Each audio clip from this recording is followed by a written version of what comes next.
Mindset নিয়ে চলো। এরকম মাইন্ডসেট নিয়ে পড়লে অবশ্যই তোমরা পরীক্ষার হলে কোনো আনকমন প্রশ্ন এলে একেবারেই ঘাবড়াবে না।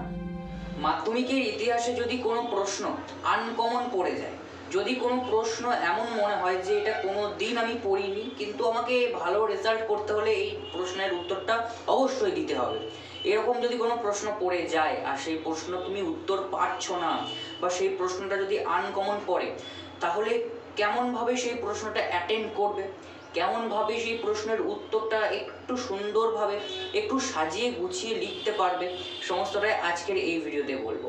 দেখো, তোমরা যারা 2026-এ মাধ্যমিক পরীক্ষা দিচ্ছ, তোমাদের কিন্তু হাতে মাত্র আর কয়েকটা দিন, বলতে গেলে আর সময় নেই। ঠিক আছে, সামনে মাধ্যমিকের ফাইনাল পরীক্ষা, তোমাদের 6 তারিখে ইতিহাস পরীক্ষা।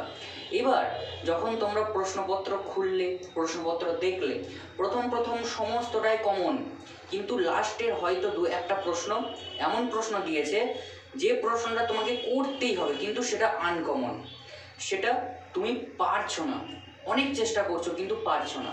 দেখো, এই জায়গাতে বা এই পরিস্থিতিতে তুমি এইটাই করবে, শুধুমাত্র এটাই করবে যে একবার বা দুবার তিনবার প্রশ্নটাকে একবার ঘুরিয়ে পড়ো। ঠিক আছে, পড়ো যে প্রশ্নটা কি বলেছে, আদেও কি সেটা মানে তুমি জানো কিন্তু তুমি ভয়ে বা চাপে সেটাকে আর লিখতে পারছো না, এটাই হবে। ঠিক আছে, তো পরীক্ষার হলে এটা কিন্তু একটা কমন বিষয়, তোমাকে ভালো করে বুঝতে হবে যে প্রশ্নের মধ্যে কি চেয়েছে।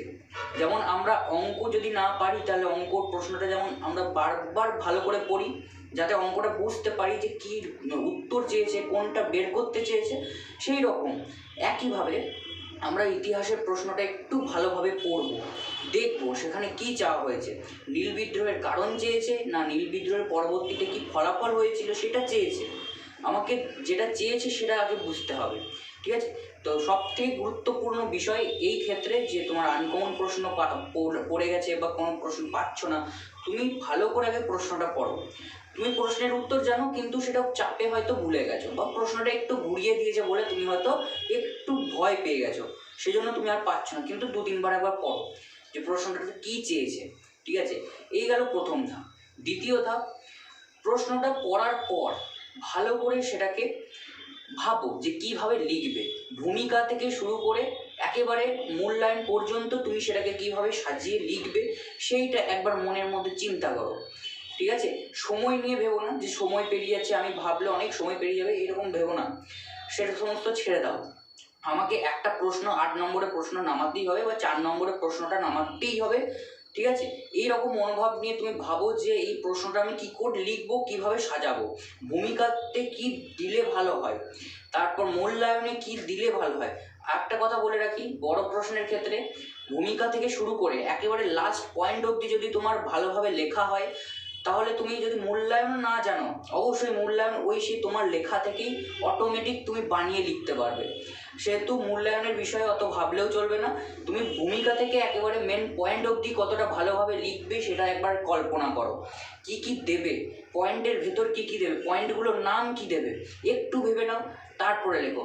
হ্যাঁ দেখো, এক্ষেত্রে বলা যায় যে তুমি 8-এ 8 হয়তো নাও পাবে বা 4-এ 4 নাও পাবে, সেখানে আমি 4-এর জায়গায় 3 পাবো, 8-এর জায়গায় 5 পাবো, কিন্তু পাবো তো, একটা নাম্বার তো পাবো, যেখানে আমার একটা নাম্বার মিস হয়ে যাচ্ছিলো সেখানে আমার নাম্বার পাবো। এই গেল তোমাদের দ্বিতীয় ধাপ।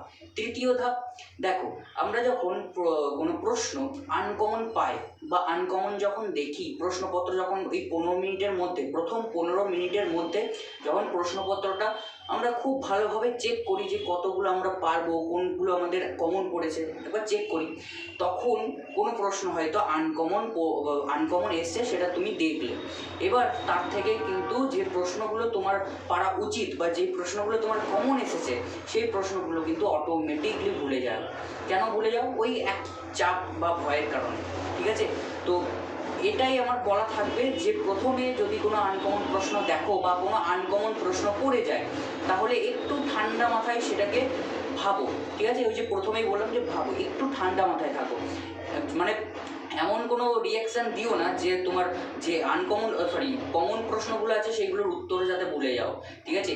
প্রথমে ঠিক আছে আনকমন প্রশ্নটা লাস্টে রাখো, লাস্টে করবে। প্রথমে কমন প্রশ্নগুলো করে না। কমন প্রশ্নগুলো যেগুলো পড়েছে প্রথমে আমাদের টার্গেট থাকবে যে 20-তে 20, ওই যে এমসিকিউ এ 20-তে 20 আমাদের তুলতেই হবে। যদি মাধ্যমিকে ভালো রেজাল্ট করার ইচ্ছা থাকে তাহলে 20-তে 20 কিন্তু আমাদের তুলতেই হবে, ঠিক আছে? তো এই 20-তে 20 কিন্তু আগে তুলে নাও। আনকমনের ভয়ে ওই 8 নম্বরের বা 4 নম্বরের কোনো বড় প্রশ্নের ভয়ে কিন্তু এই 20 নম্বরটা ছেড়ে দিও না, ঠিক আছে? এটাই কিন্তু আমাদের তৃতীয় ধাপ। চতুর্থ ধাপ, যদি কোনো আনকমন প্রশ্ন ঘুরিয়ে ফিরিয়ে দেয় বা যদি কোনো প্রশ্ন এমন দিয়েছে যেটা তুমি উত্তর জানো কিন্তু খুব ঘুরিয়ে ফিরিয়ে দিয়েছে, ঠিক আছে? এই ঘুরিয়ে ফিরিয়ে প্রশ্নগুলো উত্তর কিভাবে লিখবে? দেখো, উত্তর লেখার স্ট্র্যাটেজি, উত্তর লেখার ধরন, পয়েন্ট একটা কিচ্ছু বাদ যাবে না। যতই ঘুরিয়ে দে, প্রশ্ন ঘুরিয়ে দিয়েছে, উত্তর তো আর ঘুরিয়ে হবে না, উত্তর একই হবে। তুমি যা পড়ে এসেছো সেটাই নামাবে। শুধু একবার প্রশ্নটা তোমাকে বুঝতে হবে যে এটা ঘুরিয়ে দিয়েছে, তো এটা সেই বিষয়ের প্রশ্ন, তো এইটা তুমি একবার দেখে নিতে পারবে, ঠিক আছে? এইটা দেখে তুমি সেই উত্তরটাই, যেটা ঘর থেকে পড়ে এসেছে, যেটা তোমার মনে রয়েছে, সেই প্রশ্নের উত্তরটাই তুমি নামাবে। প্রশ্ন ঘুরিয়ে দেখ, কিন্তু উত্তর আমাদের এক হবে, ঠিক আছে? এটা অনেকেই ভুল করে দাও যে প্রশ্ন ঘুরিয়ে দিয়েছে বলে উত্তর আমাদের ঘুরিয়ে দিতে হবে, না, এরকম কোনো সিস্টেম নেই বা এরকম কোথাও বলা নেই। তোমাদের উত্তর কোশ্চেন যদি ঘুরিয়ে ফিরিয়ে দেয় বা কোনো প্রশ্ন ঘুরিয়ে দিল তাহলে উত্তর কিন্তু ওই একই ফরম্যাটেই হবে, একইভাবেই লিখবে, একই পয়েন্ট দিয়েই লিখবে, ঠিক আছে? কোনো ঘুরিয়ে ফিরিয়ে উত্তর লেখার দরকার নেই।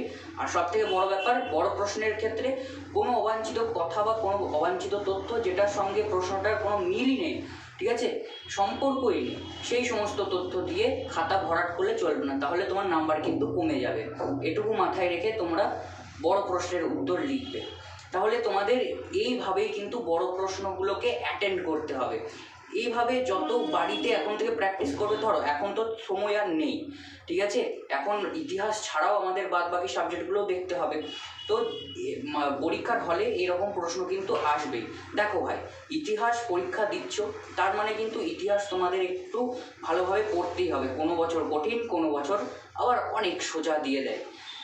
এরকমভাবেই তোমাদের পড়তে হবে। আর পরীক্ষার হলে যখন যাবে তখন ঠান্ডা মাথায় পরীক্ষা দেবে। কোনো আনকমন প্রশ্ন এলে সেটা এমন রিয়াকশান, ওরে বাবারে আমি পারবো না, আমি পারবো না, এরকমভাবে কিন্তু চেঁচালে হবে না। তোমাকে চুপচাপ দেখতে হবে, ঠিক আছে, আনকমন এসেছে পরে ভাববো, আগে আমাকে শর্ট প্রশ্নগুলোকে তুলতেই হবে। যে করে হোক শর্ট প্রশ্নে আমাদের 36 নাম্বার এবং তার থেকেও 20 নাম্বার যে এমসিকিউ, সেটা আমাদেরকে ফুল মার্কস তুলতে হবে, ঠিক আছে? তো এরকম মাইন্ডসেট নিয়ে চলো। এরকম মাইন্ডসেট নিয়ে পড়লে অবশ্যই তোমরা পরীক্ষার হলে কোনো আনকমন প্রশ্ন এলে একেবারেই ঘাবড়াবে না। আর ভালোভাবেই সেটা পরবর্তীতে, অর্থাৎ হাতে যদি আরও সময় থাকে তাহলে সেই প্রশ্নটা রিভিশনও তোমরা করে নিতে পারবে খাতাতে পরীক্ষার হলে, ঠিক আছে? তো এরকম মাইন্ডসেট নিয়ে চলো, তাহলেই দেখবে আনকমন প্রশ্ন কমন লাগবে, কমনের মতো লিখতে পারবে, আর পরীক্ষাও খুব দুর্দান্ত হবে।